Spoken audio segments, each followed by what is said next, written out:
امام ابو حنیفہ رحمۃ اللہ علیہ کے والد صاحب کا انتقال ہو گیا۔ 3 دن تعزیت کے لیے بیٹھے رہے۔ 3 دن کے بعد باہر نکل کر چوک میں آ گئے۔ ایک بندہ آپ کا حاسد تھا، سخت مخالف تھا اور سارا علاقہ جانتا تھا کہ آپ کا مخالف ہے۔ جب آپ باہر نکلے تو چوک میں بہت سارے لوگ تھے۔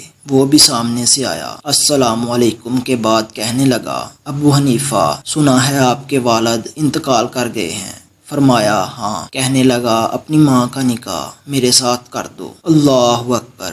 ایسا سخت جملہ کہ وہ انسان کی نیند میں سوراخ کر دیتا ہے، انسان سو نہیں پاتا۔ آپ رحمت اللہ علیہ کھڑے رہے۔ جملہ سخت تھا مگر بات تو شرعی تھی، غیر شرعی تو نہیں تھی۔ تو امام صاحب کے ساتھ جو شاگرد تھے، عقیدت مند تھے، انہوں نے تلواریں نیام سے نکالیں۔ آپ رحمت اللہ علیہ نے فرمایا، چپ کر جاؤ، ہم کوئی لاوارث تو نہیں ہیں۔ حضرت امام ابو حنیفہ رحمت اللہ علیہ نے ساری ہمت سمیٹی، آنکھ میں آنسو جو چمکے تو ان کو بھی دامن میں سمیٹ لیا۔ ہمت جمع کر کے کہنے لگے، میاں تم نے کہا ہے میں اپنی ماں کا نکاح تیرے ساتھ کر لوں تو عدت گزر لینے دے، تیرا نام لے کے اماں سے بات کروں گا، اگر وہ تیرے ساتھ نکاح کرنا چاہیں تو مجھے اعتراض کوئی نہیں۔ یہ کہہ کر اپنے دوستوں کے بازو تھامے اگلے چوک میں گئے۔ وہ بندہ درم سے زمین پہ گرا اور روح پرواز کر گئی۔ لوگ کہنے لگے، حضور اسے کیا ہوا؟ آپ رحمت اللہ علیہ فرمانے لگے، اس نے سمجھا تھا میں لاوارث ہوں،